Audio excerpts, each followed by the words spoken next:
All right, ladies and gentlemen, if I could have all your attention again. We are now joined in the media center here at Chicagoland Speedway by none other than Jeff Gordon, of course, driver of the number 24 Exalta Chevrolet for Hendrick Motorsports. Jeff, coming to Chicago this weekend, a very big record that you're tying, most consecutive starts all time. Just talk a little bit about hitting that milestone and what that means to you. Yeah, well, first, it's hard to follow up Jerry West. I mean, man, it's awesome. Yeah, this is yeah, I'm really focused on the chase, and this being the first race in the chase, so that's where our primary you know, amount of effort and focus is at. But what's coming along with that is you know, something that I'm very proud of. Something I've you know, put a lot of effort into over the years, is to stay healthy and competitive, and you know, it's hard to believe that I've been in that car every single race since 1992. So on Sunday, that'll be, you know, something that will add to some already impressive stats. That it wasn't something I really ever focused on throughout my career. I just always focused on working hard, staying healthy, and being as committed to, you know, the team from a driver standpoint as they have been to me, and you know, now here we are, 788. Pretty amazing. Absolutely. We're going to go ahead and open it up to the floor for questions for Jeff then. Just raise your hand, state your name and affiliation. We'll get a wireless mic to you. We'll open right here in the front with Jenna.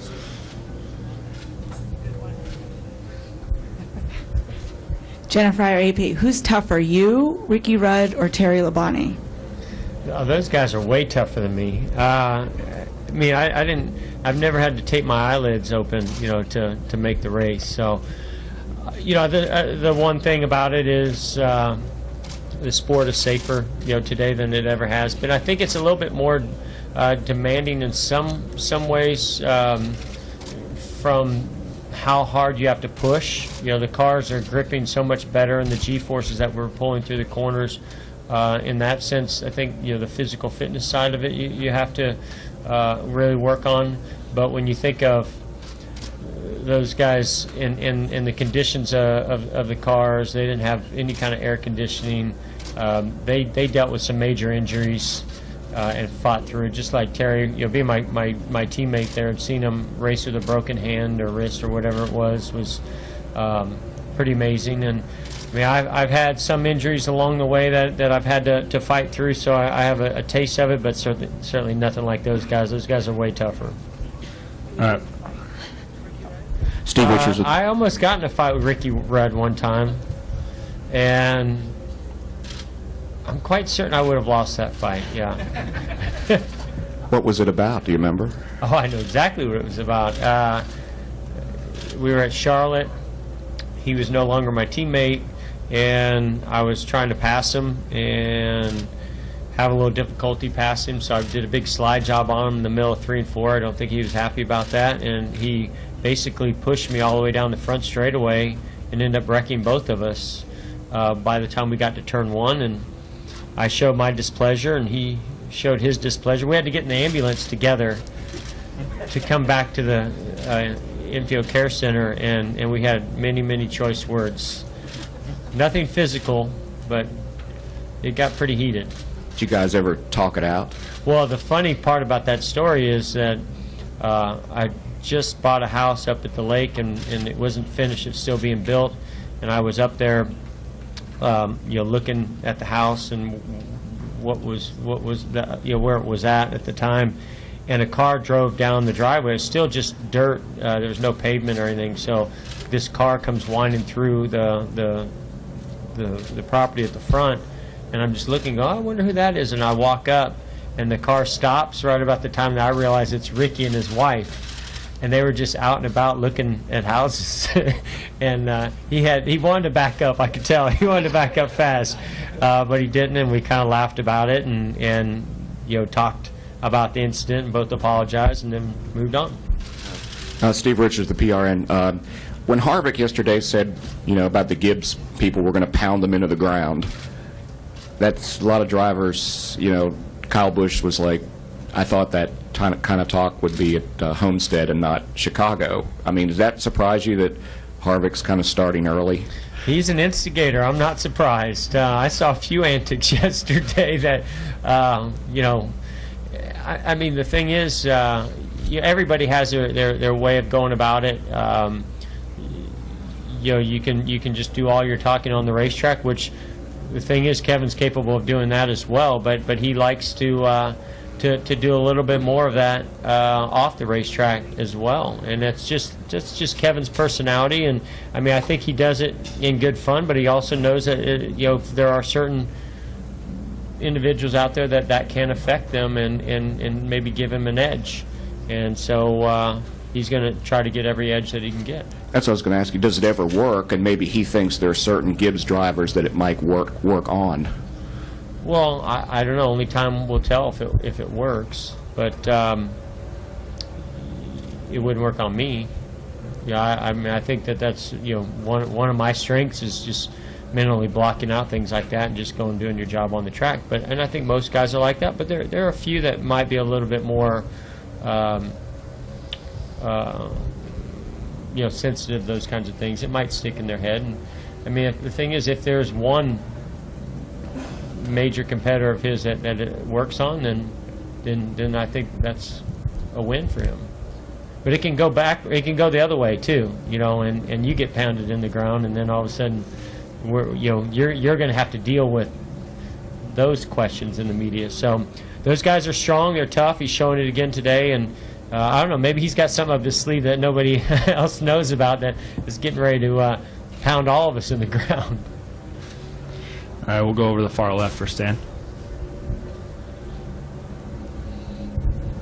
Jeff, Stan Creekmore with RPMtonight.com. Any minute now, a car that looks quite similar to the original DuPont car that you had is going to be dragged stripping down at Charlotte Motor Speedway.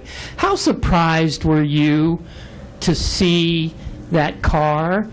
I hear only in photos. And what did it mean to you deep inside? I was shocked. That blew me away. I've always been a huge fan of John Force, and I went out to that track last year. Took my kids out there to watch some drag racing. I was just so impressed with you know, what they do and the power in those cars, and it was kept a secret from me. I guess, you know, my office and my stepdad, Jon Edwards, and a few others knew about it.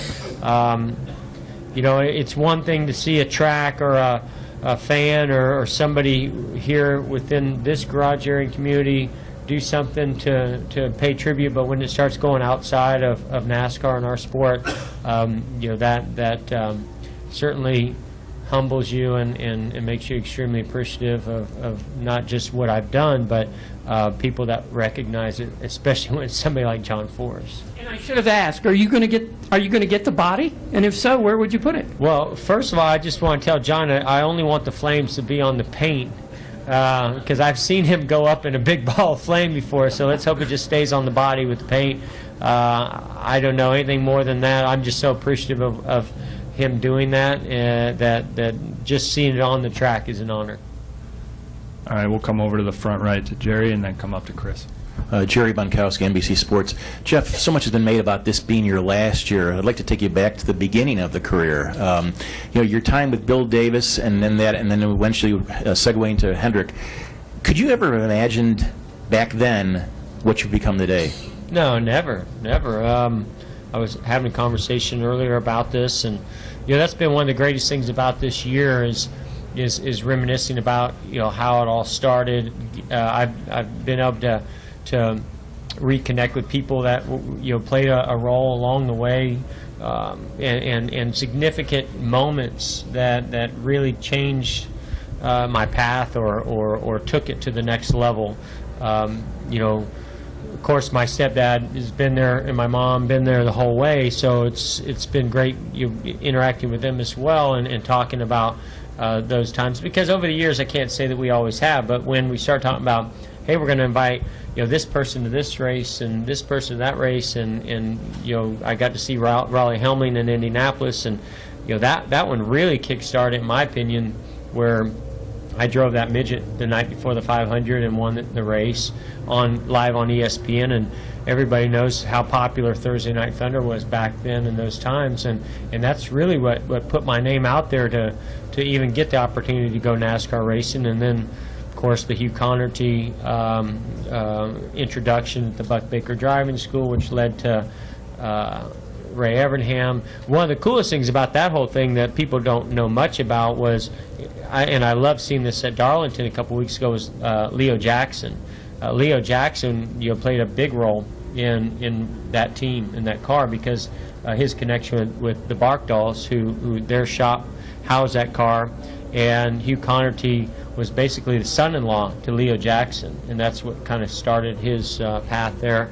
And then Andy Petrie and Ray Evernham, that's how that all came about. And of course, then that led to getting a phone call from Ford and going testing for Bill and driving for Bill, and ultimately leading to Hendrick Motorsports. Pretty cool stuff. Right here in the front, Chris.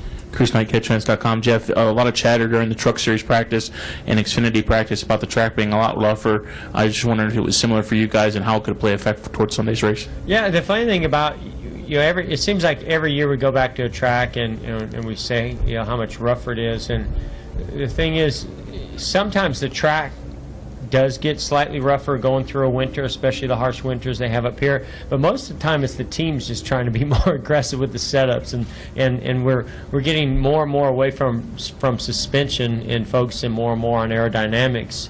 And so the gain that you have aerodynamically with the downforce by making the car stiff and the platform of the car, getting closer to the racetrack, maximizing the downforce, makes the cars ride really rigid and recognize the bumps a lot more. But yes, the bumps are significant.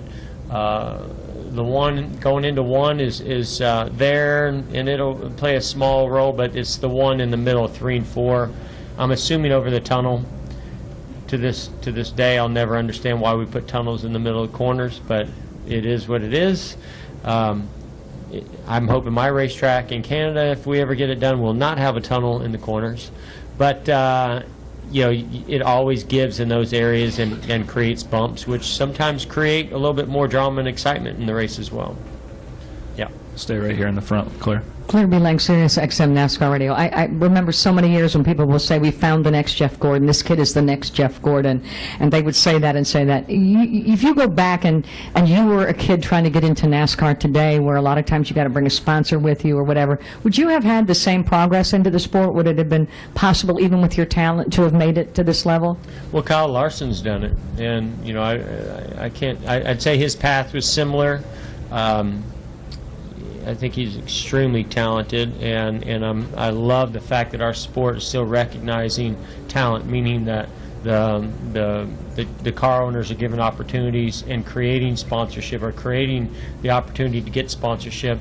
I mean, when Chip Ganassi has to make a decision between Juan Pablo Montoya, and his international appeal and his talent, or Kyle Larson, and Kyle Larson's in the car today, is that just goes to show you that somebody's talent really can thrive still today, and I love that, because I do worry about that. I do worry about that. There's a lot of young talented kids out there. I think the NASCAR Next program is becoming a great program as well, as really recognizing talent, and it's giving people opportunity to to get behind the wheel when otherwise, without a sponsorship, they might not.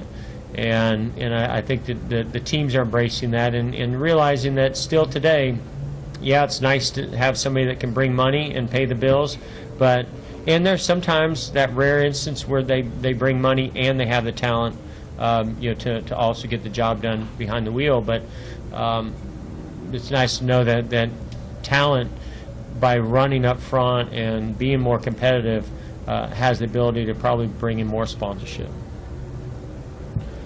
All right, Jeff, thank you so much for joining us this afternoon. Best of luck throughout the weekend.